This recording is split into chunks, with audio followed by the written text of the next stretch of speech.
Bismillahirrahmanirrahim. Assalamualaikum warahmatullahi wabarakatuh. Waalaikumsalam warahmatullahi wabarakatuh. Assalamualaikum warahmatullahi wabarakatuh. Alhamdulillahilladzi arsala rasulahu bil huda wa dinil haq liyuzhirahu 'ala dini kullihi wa kafa billahi shahida. Asyhadu an la ilaha illallah wa asyhadu anna Muhammadar Rasulullah. Allahumma shalli ala sayyidina Muhammad. Pertama-tama kita menjadikan puji syukur atas kehadirat Allah Subhanahu wa taala. Alhamdulillah pada kesempatan ini kita masih diberi kesempatan untuk bisa bertemu kembali dalam perkuliahan Geografi Politik.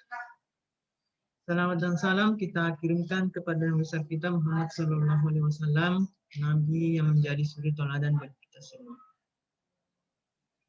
Teman-teman sekalian, kita sudah berada di pertemuan ke-6. Di pertemuan ini kita akan belajar sumber daya dan kekuatan negara.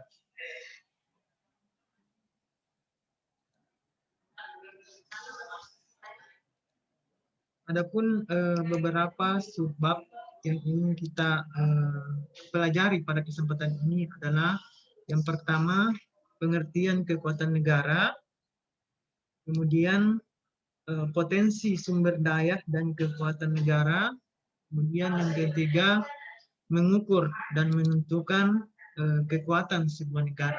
Ya, dia ada perhitungannya dalam menentukan seberapa kuat sebuah negara. Ya. Pengertian kekuatan negara. Ya, jadi menurut Abdul Rahman, ya, dalam bukunya Pengantar Geografi Politik, dia menyebutkan bahwa kekuatan negara itu adalah suatu kekuatan, kemampuan, atau ketangguhan dalam membina, mengembangkan, dan mempertahankan kehidupan politik suatu negara. Ya. Jadi yang menjadi yang bisa digarisbawahi di sini adalah sebuah kekuatan atau kemampuan sebuah negara dalam membina masyarakat di dalamnya, ya, agar masyarakat di dalam negara itu kehidupan politiknya bisa stabil sehingga rakyatnya bisa sejahtera, bisa makmur, bisa hidup berdampingan dan jauh dari konflik. Ya.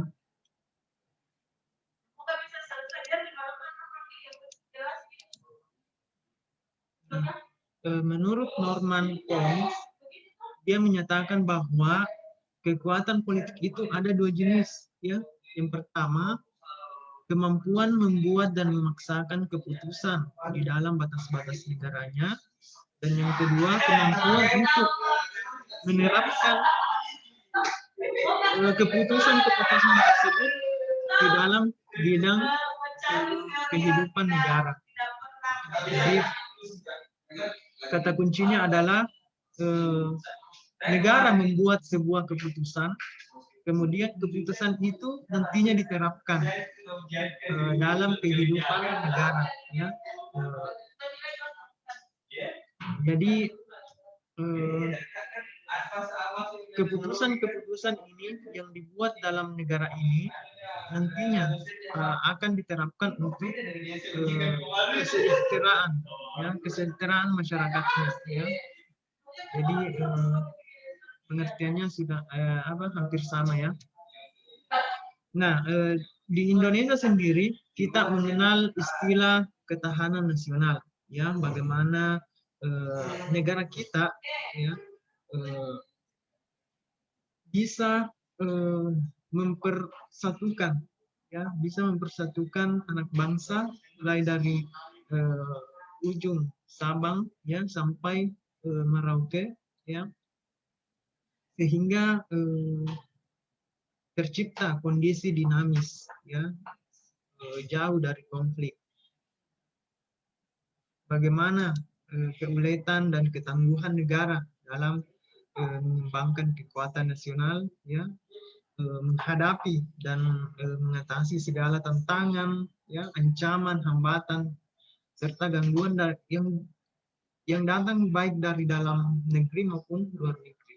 ya, yang langsung maupun tidak langsung, yang membahayakan integritas bangsa, ya, identitas atau kelangsungan hidup bangsa dan negara kita, ya. Sehingga serta juga untuk mengejar tujuan perjuangan nasionalnya. Ini pengertian ketahanan nasional dari Lemhanas. Nah, yang kedua, potensi sumber daya dan power atau kekuatan negara.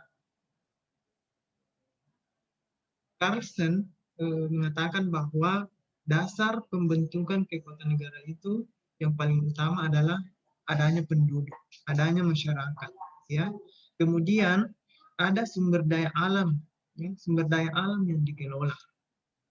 Kemudian ada industri, ya. Jika ketiga potensi ini ada dalam suatu negara dan kualitasnya sangat bagus, berkualitas, ya, maka power atau kekuatan negara itu juga akan besar, ya. Selain Carlsen, ada juga ilmuwan yang bernama Hans Untergaup, ya. Dalam bukunya Politics Among Nations, kalau teman-teman ada yang mendapatkan versi Indonesianya, itu saya lihat ada di tersedia di marketplace, ya. Dia mengatakan bahwa kekuatan negara itu ada 9 unsurnya, ya, mulai dari geografi, ya, kemudian sumber pendapatan alami atau bahan mentah, ya, atau dengan kata lain sumber daya alam, ya. Kemudian ada juga kemampuan industri, ya. Kemudian kekuatan militer, ya, bagaimana kekuatan militer sebuah negara. Kemudian ada populasi, kemudian karakter nasional, dan juga moral nasional, kemudian kualitas diplomasi dan kualitas pemerintahan. Kita lihat satu persatu, ya. Yang pertama, faktor geografi, ya. Jadi ini adalah faktor pertama yang menentukan, ya, yang menentukan sebuah negara itu memiliki power yang kuat, ya. Dalam faktor geografi ini yang termasuk di dalamnya adalah lokasi, letak, ya, luas wilayah, ya, yang sudah kita pelajari di pertemuan sebelumnya. Jadi kenapa letak geografis ini sangat penting? Karena jika negara itu terletak di lokasi yang strategis, sudah dulu kita sudah identifikasi lokasi-lokasi geografis, lokasi-lokasi strategis negara yang memiliki kemampuan ekonomi yang besar, ya. Entah itu jalur perdagangan, ya, ataupun lalu lintas perdagangan, ya. Contohnya di sini adalah negara Singapura, ya. Negara Singapura ini salah satu negara yang memiliki kekuatan atau power yang sangat besar di kawasan ASEAN, ya, karena dia adalah pusat kekuatan ekonomi, ya, karena merupakan jalur perdagangan Asia menuju Amerika atau Eropa, ya. Nah, seperti ini di peta bisa kita lihat, ya, bahwa kapal-kapal yang berasal dari Cina, ya, Jepang, dia melewati Singapura untuk membawa, mengekspor barangnya ke benua Amerika dan Eropa. Tapi ada tantangannya nanti Singapura ya, karena Thailand akan membuat terusan kera namanya, kera, sehingga bisa memotong jalur perdagangan Singapura ya, tidak melewati lagi Singapura, tapi bisa potong kompas di negara Thailand. Jika ini terjadi, maka tentu kekuatan negara dari Singapura ini akan berpengaruh ya. Dan sebaliknya Thailand yang selama ini belum terlalu kuat ya, meski memang Thailand juga salah satu negara yang diperhitungkan di ASEAN, akan akan dikalahkan. Thailand akan mengalahkan Singapura dalam hal perdagangan internasional. Selain faktor letak, lokasi, atau luas wilayah, faktor lainnya adalah iklim, ya, topografi, kemudian arus laut, ya, hembusan angin, jenis tanah, atau faktor geologis lainnya. Ya. Ini juga sangat memiliki pengaruh yang signifikan dalam penentuan kekuatan suatu negara. Ya. Negara yang memiliki banyak musibah, ya, bencana alam, tentunya juga akan lebih fokus menghadapi musibah itu dan akan melemahkan ekonominya ya, karena saking banyaknya bencana atau bencana alam yang terjadi di wilayah. Unsur-unsur geografis ini sebenarnya adalah faktor alam pemberian Tuhan ya. Jadi walaupun demikian, walaupun sebuah negara sudah memiliki letak geografis yang bagus ya, kemudian iklim yang stabil ya, tapi jika negaranya salah kelola, maka tentunya juga kekuatan negaranya akan berkurang ya. Ya, seperti saya contohkan kembali ya, Jepang yang memiliki negara dengan tingkat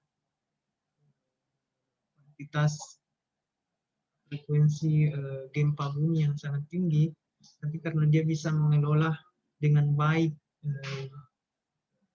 bencana alam tersebut, maka kekuatan negaranya pengaruh dari kondisi iklimnya, pengaruh dari kondisi geografisnya itu bisa dia kelola dengan baik, sehingga kekuatan negaranya bisa fokus di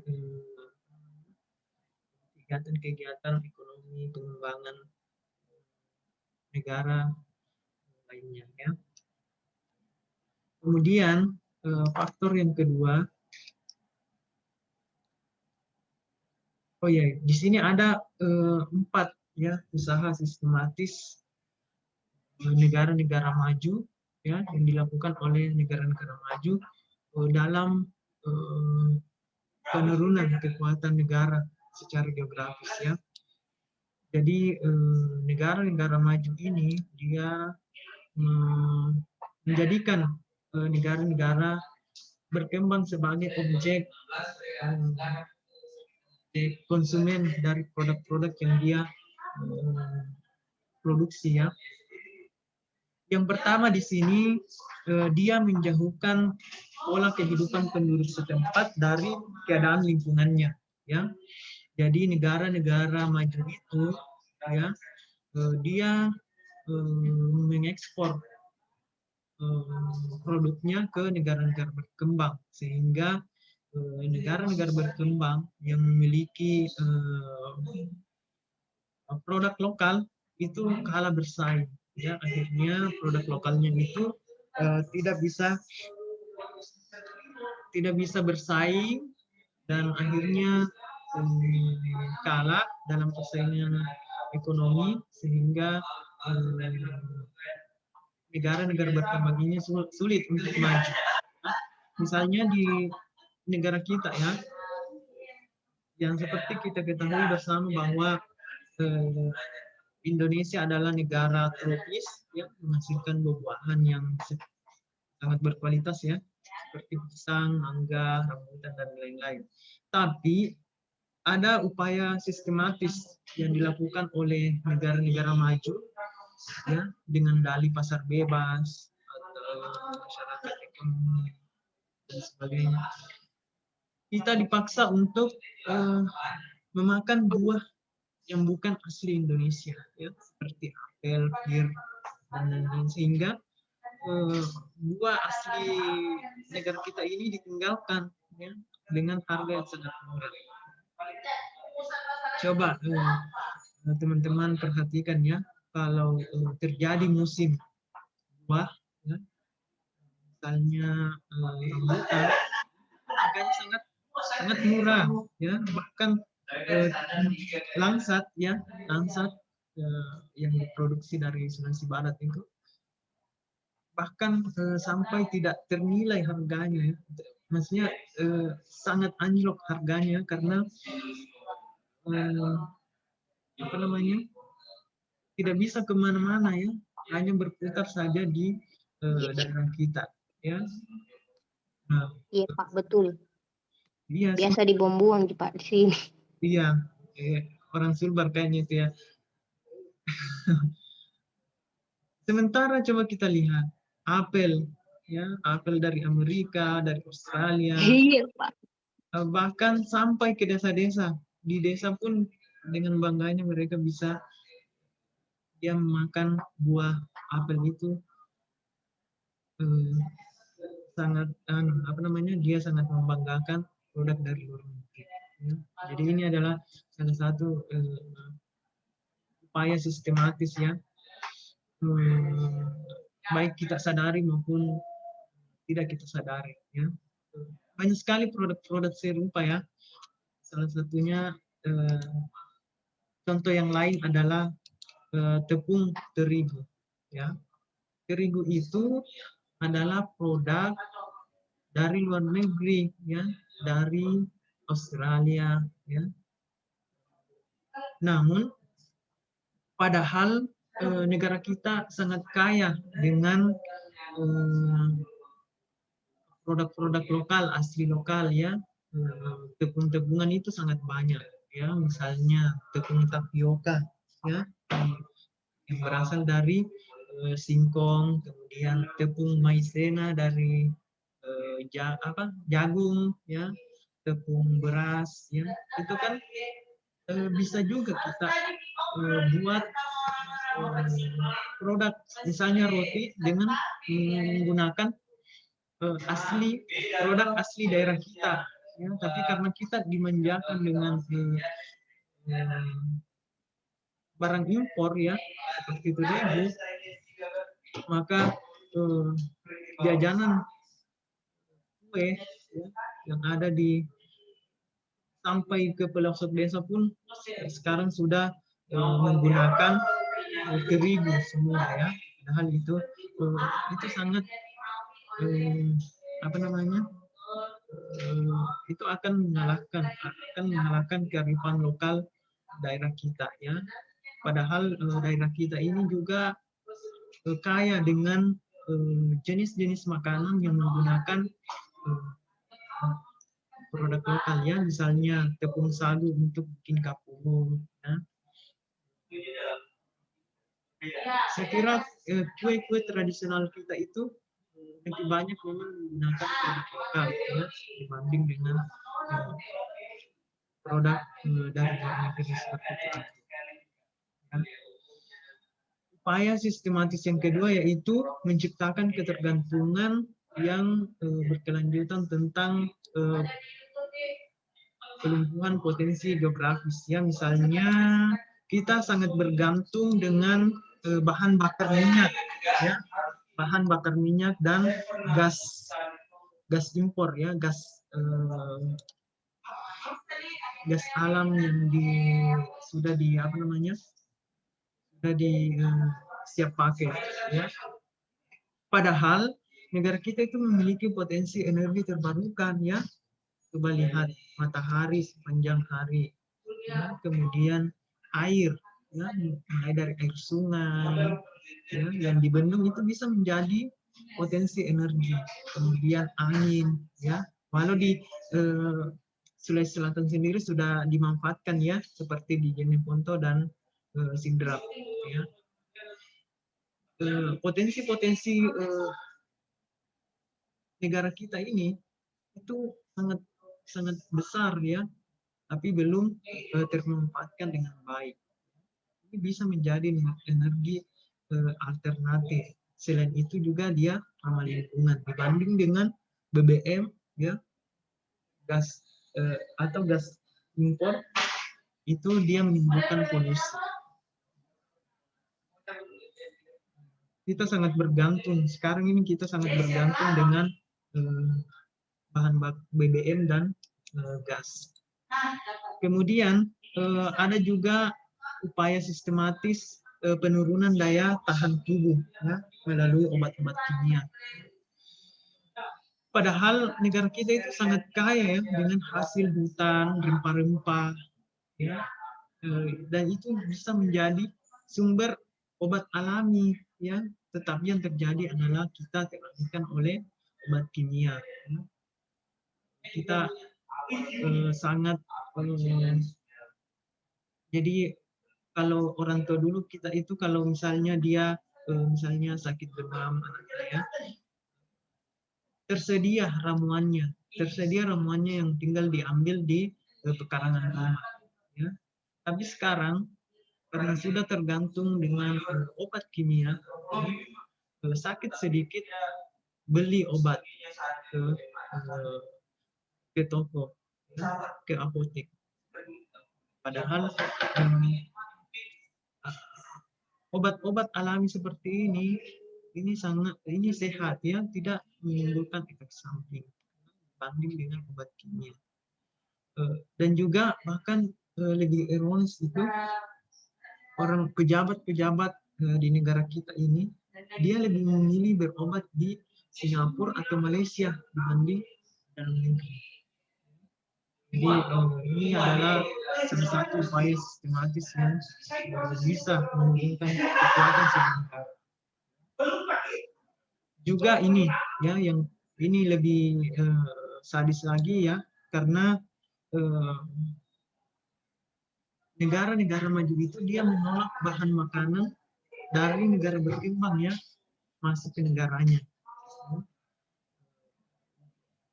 Kalaupun dia ingin menerima, dia menerapkan standar yang sangat tinggi, ya, misalnya ISO 20.000, ya, sehingga mereka leluasa memasukkan produknya ke negara kita, ke negara berkembang, sementara produk dari negara berkembang itu sangat sulit untuk masuk ke negaranya. Ya. Sehingga ada pepatah mengatakan bahwa yang kaya semakin kaya, negara kaya semakin kaya, negara miskin semakin miskin. Karena negara miskin ini nggak bisa berputar ekonominya karena dia tidak bisa mengekspor barangnya, produknya ke luar negeri karena tadi sangat ketat standar yang diterapkan oleh negara maju.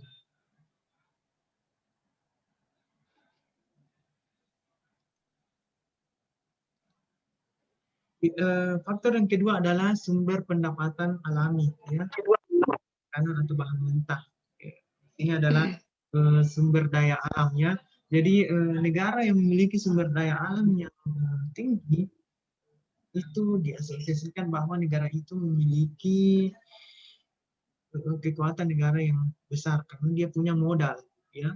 Ini sumber daya alam itu sangat banyak, ya, mulai dari bahan-bahan makanan, ya, produk-produk pertanian, ya, kemudian bahan mineral, sumber energi, sumber daya air, sumber daya tanah dan sebagainya, ya. Jadi untuk mengukur tingkat kekuatan negara itu kita menggunakan ukuran namanya Gross National Product atau GNP. Ya. Ini adalah ukuran kesejahteraan suatu negara. Jadi semakin besar GNP sebuah negara, maka negara itu dianggap sebagai negara. Ya. Kemudian yang ketiga adalah kemampuan industri. Ya. Kemampuan industri adalah kemampuan suatu negara untuk memproduksi barang yang berguna, ya, dari bahan mentah diproses menjadi barang yang memiliki nilai jual yang lebih tinggi, ya. Jadi faktor industri ini sangat bermanfaat bagi sebuah negara, ya, karena negara bisa lebih mandiri dalam memenuhi kebutuhan masyarakat, ya. Itulah mungkin kenapa negara kita belum terlalu maju di bidang industri, ya, karena sebagian besar bahan mentah, bahan baku dari negara kita itu diekspor ke luar negeri, ya. Lebih memilih mengekspor ke luar negeri dibanding dilakukan proses industri, ya. Jadi negara berkembang ini menjadi lahan, ya, bagi lahan untuk memproduksi bahan mentah bagi negara-negara maju. Ya, negara-negara maju ini yang memproses bahan mentah itu menjadi barang jadi yang memiliki nilai yang lebih tinggi, ya. Ini juga merupakan salah satu faktornya adalah karena negara-negara maju ini yang menguasai teknologi industrinya, ya, dibanding dengan negara-negara berkembang. Negara-negara berkembang tidak cakap dalam mengolah, ya, karena tidak menguasai teknologi. Nah, contohnya bisa kita lihat perbandingan Jepang dengan Indonesia. Jepang menguasai teknologi, sementara Indonesia hanya menyediakan sumber daya alamnya, ya, bahan bakunya untuk industri. Nah, kemudian militer, ya. Jadi militer ini adalah salah satu juga faktor kekuatan sebuah negara, karena militer inilah yang nantinya siaga untuk jika terjadi ancaman dari pihak asing, ya. Ini juga kekuatan militer sering ditonjolkan sebagai kekuatan yang paling utama setelah kekuatan ekonomi, ya, karena militer itu tidak bisa berkembang tanpa penyediaan sarana prasarana. Jadi militer itu memiliki salah satu komponen yang paling banyak menyerap APBN, ya, karena alat alutsistanya itu sangat-sangat tinggi, ya. Teknologi untuk di bidang militer itu sangat mahal, ya. Senjata-senjata itu perlu alokasi biaya yang sangat tinggi. Jadi negara dengan modal yang tinggi itu juga akan mempengaruhi kekuatan militer sebuah negara, ya, karena negara yang memiliki modal yang tinggi itu pasti dia akan juga memiliki kekuatan militer yang tinggi, karena dia bisa menyuplai, bisa melengkapi peralatan sarana dan prasarana militernya, ya. Namun di sini ada juga selain sarana dan prasarana tadi, ada juga ya Bu, ada juga keefektifan dari kekuatan militer itu dipengaruhi dari keterampilan dan pendidikan pasukan-pasukan. Ya. Bagaimana bagaimana kualitas seorang pasukan ya, mulai dari keterampilan dan pendidikannya, kemudian pemilihan, kemudian motivasi, moral, Dulu di Jempor ini. ya. Tapi suarain akan. Berarti Romo apa juga aja? Pertempuran Kau nama mana nama HMI nama mana dia lalu yang arah ini lepa apa na tapi nggak isi hore. Jangan pirik, jangan masuk hore formulir nih, hore isi doh. Kalau tuh keborong. Fikir buat dawal yang isi hore dende ya. Seminggu guys. Kemudian ya jika kualitas pasukan ini bagus, maka juga akan berpengaruh terhadap kualitas militer negara tersebut. Ya. Kemudian faktor yang kelima adalah populasi. Ya. Jadi potensi penduduk ini adalah salah satu faktor yang sangat penting dalam mengetahui kekuatan sebuah negara. Ya. Jika negara itu memiliki populasi yang besar dan memiliki kualitas juga yang besar, kualitas SDM yang besar, maka negara itu akan menjadi kandidat superpower di dunia ini. Ya. Apalagi jika diiringi dengan kemampuan teknologi dan industrinya. Contohnya misalnya China. Ya. China sudah hampir menjadi negara satu ya dalam hal perdagangan, dalam hal industri, karena dia memiliki populasi yang tinggi dibarengi dengan kemajuan teknologi dan industrinya. Ya. Ini dia bersaing ketat dengan ya. Kita ketahui bahwa Cina memiliki populasi tertinggi di dunia, kemudian India, kemudian Amerika, baru Indonesia. Indonesia ini adalah calon juga ya, calon negara terkuat di dunia ya. Tahan, amin. Kemudian ada namanya Human Development Index ya, atau indeks pembangunan. Ini adalah salah satu cara untuk melihat sebuah kualitas SDM negara itu ya. Saya tidak tahu ini IPM 2019, kita berada di urutan 111 dari 189 negara. Nah, seperti